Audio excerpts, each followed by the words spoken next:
keessa buusa fixeensa irraan olee baaseena leenca bosona seena galfata galaansa baa akkamiin baabte gabaa namni daara baasanii daaraadhaan nama qabaa sareen ofiin guddisan qarreeffaan 60 uma dubbii baranaa ijaaramuun dirqama agayisiifan nama tolli keessi dhamaase sababni jijjiirama naftanyaa kufte kaase maal taate yaa namana siidaa bineensa dhaabde ekeraa abaaramaa nutti faarsuu jalqabde yaa jigaa koo barri kun waan hunda baata kormi dallaatti aseene yaa jigaa koo gaabbita diinni si nyaata gaafa dorroba amma seene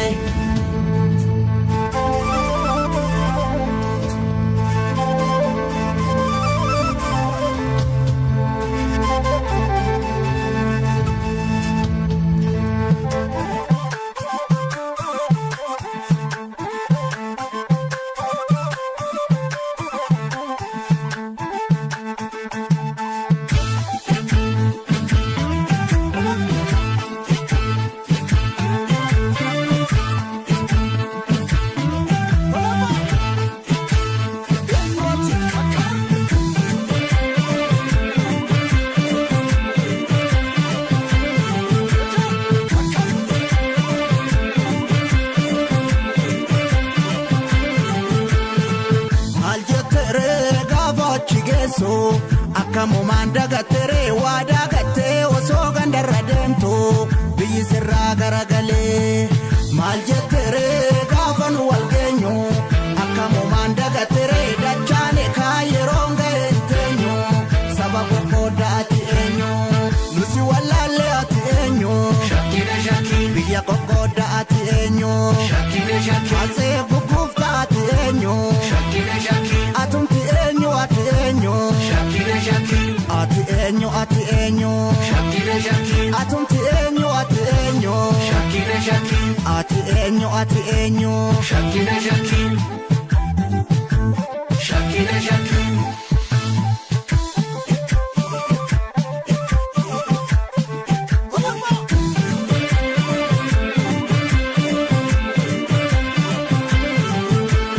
kulli naftanyaate diroos oromoo jalqaba wallootti ugguree minilik harmaa fi harka numuree Haayila Sillaaseen dabaan nama biyyaa falmu yakkeetu fannisee oromoo abbaa lafaa saamsisee hayyuu galaafate dargiin qeerroo wayyaanee biyyatti galchee piippiin sirna naftanyaa nutti dhalchee ta'u dhibbeennaanina ilmi gurrabbaa saangatu addanu hiruu yaalina isi warri seenaa hatu gaaddisa sabaaf dhaabbatu hin jallisin daandii haqaa yaa nama hambaa turratu akka joobiraa fi raqaa akkam nagumaa jaallan koo bosona lafuun naaf jettee argite dhibboo fi rakkoo siif jirra sabaaf dhaabbatte ol jedhi balloomee balloo balloomee balloo balloomee balloo balloo balloo balloo balloo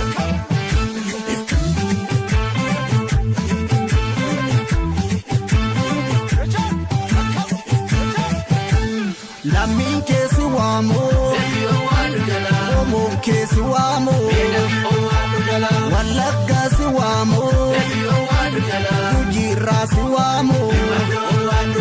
Naqamtee si waamu Gimbiirraa si waamu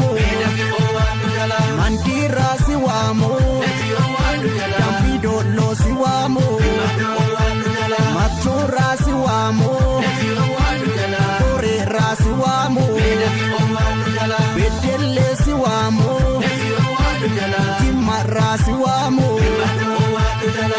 Harargee si waamu dirreerraa si waamu